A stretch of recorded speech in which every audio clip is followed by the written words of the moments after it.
Planning to move to Finland with your family? Big changes are here. Finland has updated its proof of funds requirement for bringing family members. I'll break down what this means for you and how much you need to bring your family and some tips to meet the income requirements. Let's dive into it.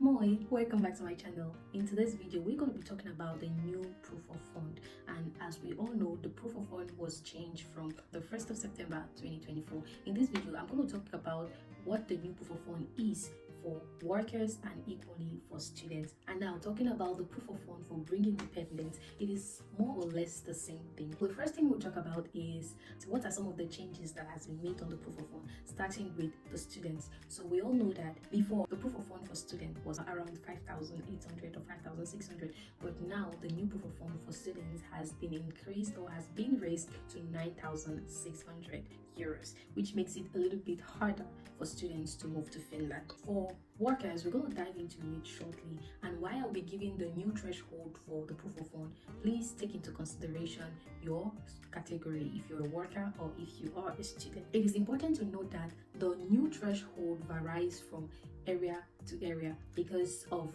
the housing costs that is equally not the same in all parts of Finland. That is the reason for the variation in the cost. The new proof of fund has been divided into three thresholds: the metropolitan cities, other big cities, and others, or small towns or small municipalities in Finland.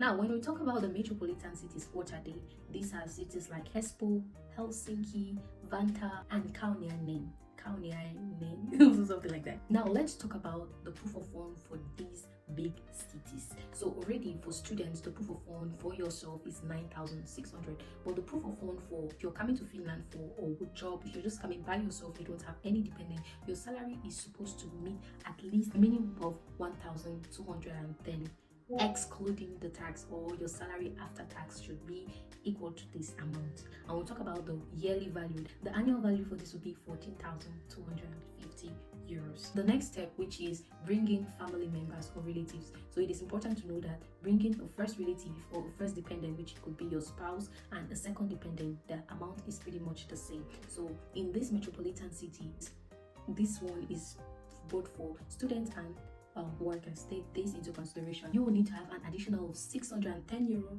for the first dependent and another 610 euro for the second dependent. So let's say, for example, you're planning to bring your wife and your child, so you need 610 euro monthly for your spouse and 610 euro monthly for the first child that you will bring in. So if you're a student, you would add 9,600 plus 7,320 euros for your spouse, and if you're bringing a child, with another 7,320 euros, and if you're a worker, you would add to your 14,520 euro, an additional 7,320 euro for your spouse, and an additional 7,320 euro for your first child.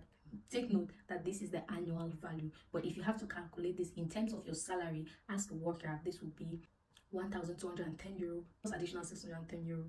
For you to bring your spouse to Finland with you, your salary needs to be at least a sum of 1,820 euros after tax.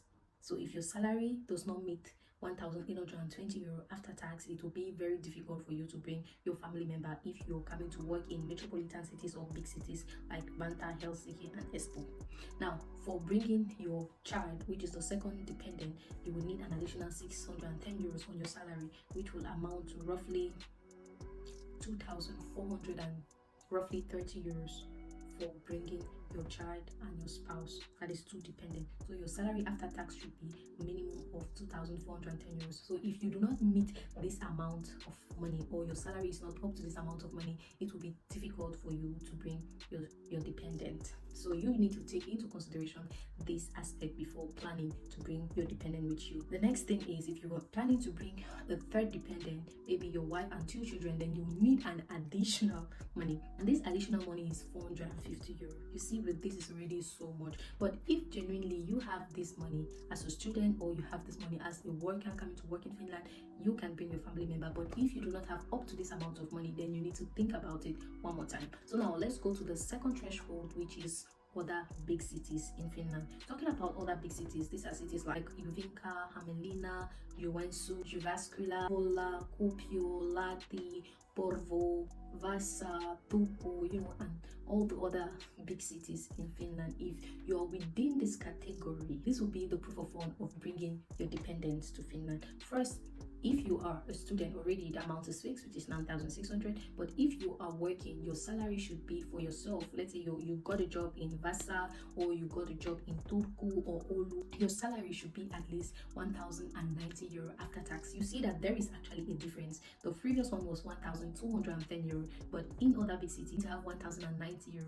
That is a huge difference if you have to calculate it in terms of annually. So you see that it's all about living in Helsinki. Can you afford living in Helsinki? Because we all know that the rent in such areas are always so high because of the massive population that live in those areas. But if you're living in other big cities in Finland, you're good to go.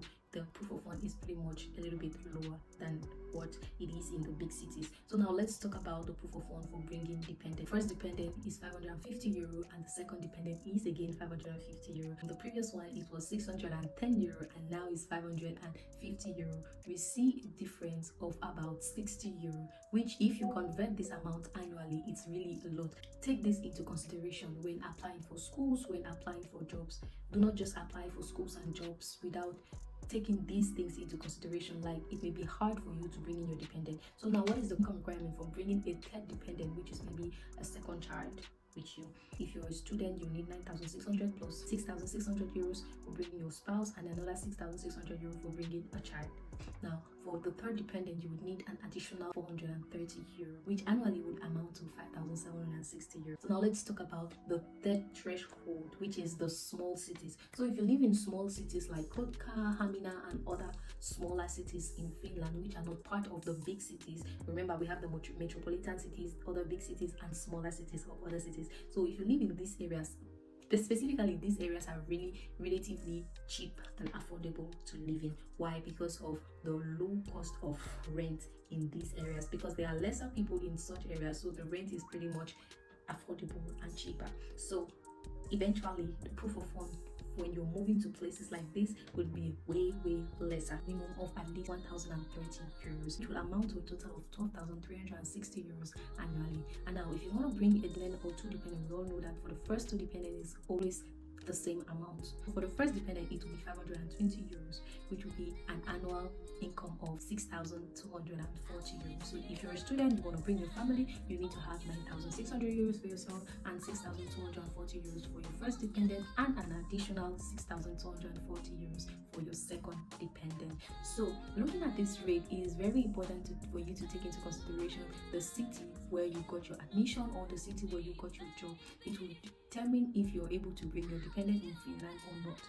So the next thing we're going to talk about, what are the pros and cons of living in these various cities? Starting with the big cities, right, the metropolitan cities and other big cities in Finland, the opportunities that you may have there, in as much as the cost of living in such cities will be extremely high, but you would have better opportunity of getting jobs or part-time jobs, especially as an English speaker in such areas.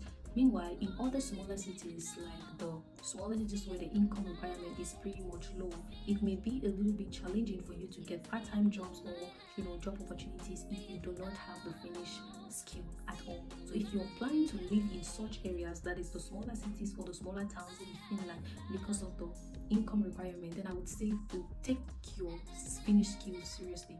You have to be very intentional in learning the language, because if you do not have the language, it will be very challenging for you to survive in such smaller cities, especially in terms of getting part-time jobs. But definitely living in Finland is always a pleasant experience, but make your decisions wisely.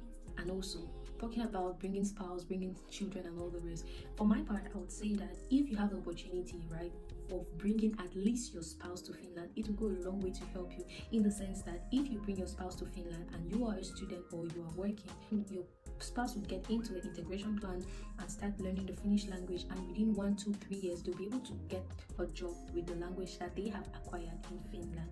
But if you're planning to bring all your family members, your spouse and your children all at once, it may be really challenging, taking into consideration the proof of fund that you need to gather and the flight tickets that you need to pay for. So with this said, I would say the last decision is yours. So take your time, think about it, and make sure you make the right choices, because whatever choices that you make will definitely impact you in one way or the other. Anyways, I hope this video has been helpful to you and that it has thrown more light to what you need to know about the proof of fund or the income requirement for moving to Finland. See you in my next video, and don't forget to like this video.